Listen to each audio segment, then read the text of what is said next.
আমরা এই কাদের জন্য ওনার এলাকায় ফেনি। আমরা সবাই জানি বাংলাদেশের বিভিন্ন অঞ্চলে বন্যা হচ্ছে, আর বাংলাদেশের বিভিন্ন অঞ্চলে যখন বন্যা হচ্ছে তখন বাংলাদেশের বিভিন্ন অঞ্চল থেকে বিভিন্ন জায়গা থেকে বন্যার্ত মানুষের জন্য ত্রাণ নিয়ে গেছে। বন্যার্ত মানুষকে সহযোগিতা করার জন্য অনেক কষ্ট করতেছে, অনেক দিন রাত পরিশ্রম করছে। এইটা হলো ওনার এলাকা, ওনার এলাকার মানুষকে বাঁচাইতে এলাম। ওমরকে চিনে না এরকম কোনো মানুষ নাই, প্রত্যেকটা মানুষই কিন্তু ওমরকে চিনে। ওমরও গিয়েছে বন্যার্ত মানুষকে সহযোগিতা করার জন্য, বন্যার্ত মানুষের পাশে দাঁড়ানোর জন্য। ওমরের সাথে এরকম একটা কাজ করবে যে কাজটা ভাই শোনার পর অবাক হয়ে গেলাম।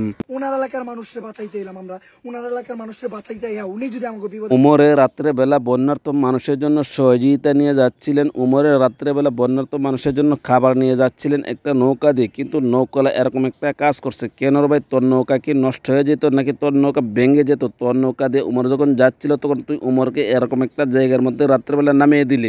আঙ্গকে মন মানসিকতা কুলাইবা আর কোনোদিন এরকম কাছে আগায় যেতে?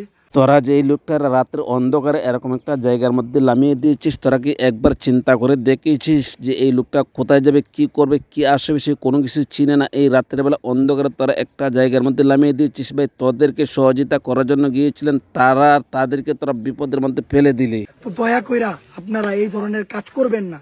তোদের ভাই মন মানসিকতা এতটা নষ্ট হয়েছে, তোদের মন মানসিকতা এতটা নষ্ট হয়ে যাওয়ার কারণে একটা মানুষকে এরকমভাবে বিপদের মধ্যে ফেলে দিয়ে গেলে। তোদের যদি মন মানসিকতা ঠিক থাকতো তাহলে কি তোরা এরকম ধরনের কাজটা করতে পারতে? যে মানুষটা কোনো কিছু চিনে না, এই মানুষটাকে রাতের অন্ধবেলা এরকম একটা জায়গার মধ্যে নামিয়ে দিয়ে গেলে। আমরা শুধুমাত্র ঢাকার থেকে এই যে শুধু ঢাকার থেকে যে তা না, বাংলাদেশের বিভিন্ন অঞ্চল থেকে বন্যার্ত মানুষকে সহযোগিতা করার জন্য গিয়েছিল, কিন্তু ওই জায়গার মধ্যে যে জায়গার মধ্যে গিয়েছে বন্যার্ত মানুষকে সহযোগিতা করার জন্য, ওই জায়গার মধ্যে কিছু কিছু মানুষ আছে। এই মানুষগুলো এরকম ধরনের কিছু কাজ করছে যে কাজটা করার কারণে যারা গিয়েছিল সবাইকে কষ্ট দিয়েছে। আমার অবস্থাটা দেন, আমার গলা ভেঙে গেছে, আমার ঠান্ডা, আমার জ্বর। যে মানুষটা ঠান্ডা জ্বর কাশি নিয়ে এসে বন্যার্ত মানুষকে সহযোগিতা করতেছে, বন্যার্ত মানুষের পাশে দাঁড়িয়েছে, এই মানুষটার সাথে তোরা এরকম ধরনের কাজটা করছো, যে কাজটা শোনার পর ভাই দেখার পর আমি খুব অবাক হয়ে গেলাম। এই কাজটা তোরা করস কিভাবে? তোদেরকে মন মানসিকতা কোত্তা ফরসাপ করছিনি? আমাদের যে কয়টা পার্সোনাল আমাকে রেখে গেছে। আরে ভাই, এগুলো বলে কোনো লাভ নাই। যারা আপনাদের সাথে এই কাজটা করেছে তাদের মন মানসিকতার মাঝে কোত্তা প্রস্রাব করে দিয়েছে, আর কোত্তা যখন প্রস্রাব করে দিয়েছে তখন তাদের মন মানসিকতা নষ্ট হয়ে গিয়েছে। আসলে আপনারা গিয়েছেন বন্যার্ত মানুষকে সহযোগিতা করার জন্য, কিন্তু কিছু কিছু বন্যার্ত মানুষ আছে যেগুলো তাদের এলাকার এইরকম মানুষের দিয়ে এইভাবে প্রতারিত হইতে হয়। আসলে ভাই শুধু আপনাদের সাথে প্রতারিত করেছে এরকম কিন্তু না, বাংলাদেশের আরও অনেক সেলিব্রিটি, অনেক কন্টেন্ট ক্রিয়েটার গিয়েছে এই জায়গার মধ্যে বন্যার্ত মানুষকে সহযোগিতা করার জন্য। অনেকের সাথে কিন্তু এরকম ধরনের কাজটা করেছে, যে কাজটা আমরা সোশ্যাল মিডিয়ার মধ্যে দেখতে পাই। এইরকম পরিস্থিতিতে আমরা আসছি। আরে ভাই, আপনার তো গিয়েছিলেন বন্যার্ত মানুষকে সহযোগিতা করার জন্য, বন্যার্ত মানুষ যেন কোনো ধরনের কোনো কষ্ট না করে, এই কারণে আপনারা গিয়েছিলেন। কিন্তু বন্যার্ত মানুষগুলো তো তারা নিজেরা বুঝতেছে না, না বোঝার কারণে কিন্তু আপনাদের সাথে এরকমভাবে কাজগুলো করতেছে, আপনাদেরকে কষ্ট দিচ্ছে। শুধু আপনাদেরকে কষ্ট দিচ্ছে এরকম কিন্তু আমাদের বাংলাদেশের মধ্যে আরো একজন বড় কন্টেন্ট ক্রিয়েটার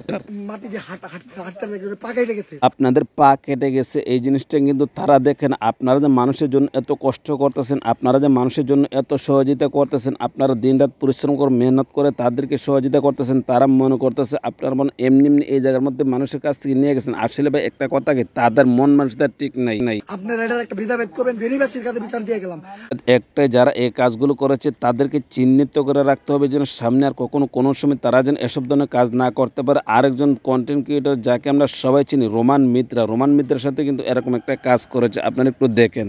আল্লাহ তাআলা যা করে হয়তোবা মানুষের মঙ্গলের জন্য। হ্যাঁ ভাই, আল্লাহ তাআলা যা কিছু করে সবকিছু মানুষের মঙ্গলের জন্য করে, কিন্তু কিছু কিছু মানুষ আছে যেগুলো কোনো কিছু বোঝে না, না বোঝার কারণে তারা আপনাদেরকে এরকম একটা কষ্ট দিচ্ছে, যে কষ্টটা দেখার পর ভাই আমি পুরাই অবাক হয়ে গেলাম। আপনাদেরকে মানুষ কিরকম ভাবে কষ্ট দেয়, যে আমি সবসময় বলি যে গ্রামগুলোতে পায় না। আপনি যেরকম ভাবে বলছেন গ্রামগুলোতে পায় না, কিন্তু আপনাদেরকে তো গ্রামের মানুষগুলো এরকম ভাবে কষ্ট দিচ্ছে। আপনাদেরকে বলছে ওই জায়গার মধ্যে কোনো ধরনের ত্রাণ যায়নি, আপনাদেরকে নিয়ে গেছে, আপনাদেরকে নিয়ে এসে এরকম একটা অন্ধকার জায়গার মধ্যে নামিয়ে দিয়েছে। তাহলে তারা কোন ধরনের মানুষের ভাই? আমি তো মনে করি তারা আসলে মানুষ না, তারা হচ্ছে একটা অমানুষ।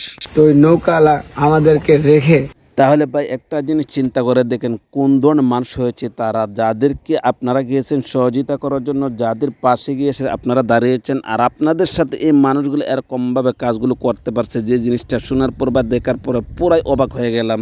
নৌকা আমাদেরকে রেখে নৌকা নিয়ে চলে গেছে। তাহলে ভাই একটা জিনিস চিন্তা করে দেখেন, যে মানুষটি গিয়েছে বন্যার্ত মানুষকে সহযোগিতা করার জন্য, আর এই জায়গার মধ্যে অন্ধকার মধ্যে তাদেরকে লামিয়ে দেশে নৌকা নিয়ে সেটা নৌকলে চলে গেছে, তাহলে এই কাজটা কি ভালো করেছে না খারাপ করেছে? যারা আমার ইউটিউব চ্যানেল থেকে দেখছেন মেহরবানি করে চ্যানেলটা সাবস্ক্রাইব করে নেবেন, এবং আমার ফেসবুক পেজ থেকে যারা দেখছেন পেজটা ফলো করে লাইক কমেন্টের মাধ্যমে আপনার মূল্যবান মন্তব্য জানাবেন। আজ এই পর্যন্ত রাখলাম, ভালো থাকবেন, সুস্থ থাকবেন। আসসালামু আলাইকুম রহমতুল্লাহি ওয়া বারাকাতুহু।